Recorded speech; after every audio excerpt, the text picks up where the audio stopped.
First off, congratulations. I absolutely adored this movie. It is so much fun, and being a mom, it's always nice to have these kids films that are family friendly.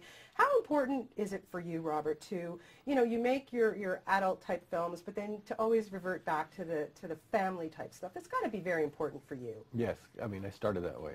I started at age 12, 13, making movies in my backyard with my brothers, from a family of 10 brothers and sisters, the third oldest, so they were all little, and doing action comedies, and we'd win contests with those. There was always a winning formula to have little kids doing action and comedy. And when I made my other movies, I would tell the studios, by the way, mostly what I do are family comedies. That's kind of what I'm known for. So I knew I wanted to do more of that, and I did with the Spy Kid movies and with Shark Boy. And so, I'll break away and go do things like Sin City and this and that, but I always return back to what I know. Especially now that I got 5 kids. Well, I was going to say, you've got 5 kids who are, of course, a huge influence on your films. And let's just talk a little bit about this one in particular, because I don't think there's a family member that escaped your claws for this film. There's only one. He was just shy. He didn't want to be in the movie. There's always one. But everyone else, my dog, 2 of my sisters, and my niece, who's the smart baby, is in it. Yeah, so it's very much a backyard movie. We shot part of it in my backyard.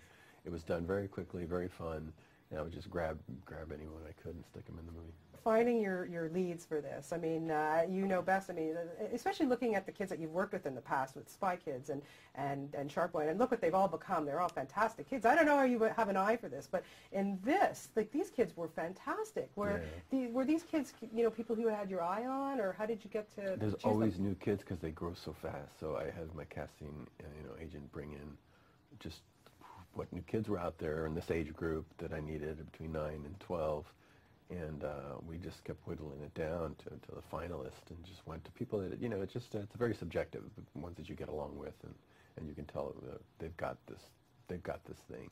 Jimmy and Jolie, of course, like, great chemistry between those 2 Yeah, kids. Jimmy's very experienced. He's been working since he's 6 or 7. This is her first movie, so it all depends on the person. Yeah, and was it, and having all these kids on the set, I mean, like you say, you're a dad of 5, so you're kind of used to the craziness in your own home, but oh, yeah. What's it like to have all these kids on set? I mean, there's a lot going on in this movie. Oh, yeah. Now, this isn't even all of them. Each one of them has several siblings, and then the adults have their kids there, so it's a huge family picnic. So you can imagine, it's a lot of fun. What inspired this story in particular? I mean, because I don't think there's anybody out there who wouldn't want a wishing rock to have their own. It was a gradual process. It started with my son saying, let's make something like The Little Rascals, which is, a bunch of kids in neighborhoods having an adventure. And he kept mentioning this rainbow rock idea because he loves to collect rocks, and crocodiles in a canyon with snakes. And I decided at one point to make it a wishing rock, and we tried that idea out, and it seemed to flow as being a good element to tie all the short stories together. And why did you decide to do it in that short? Like, was that a difficult process for you to kind of keep it all together and do it as shorts? It's difficult for everybody else because they get very confused. They're like, wait, does he have the cast on now or no? And I'll be like, just put the cast on. Yes, he does have the cast on. It's going to be out of order. I know I'm making it more complicated, but it's going to be worthwhile. Kids will get it. That's how they tell stories to you anyway. They tell it to you all out of order. Yeah. So that's how they remember things.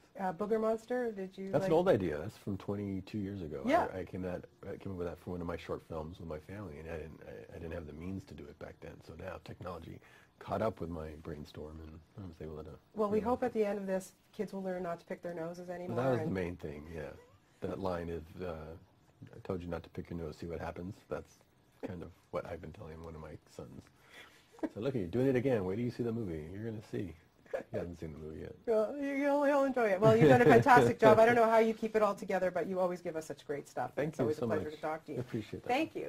Okay, well, now we have our contest winner, Jared. Wow.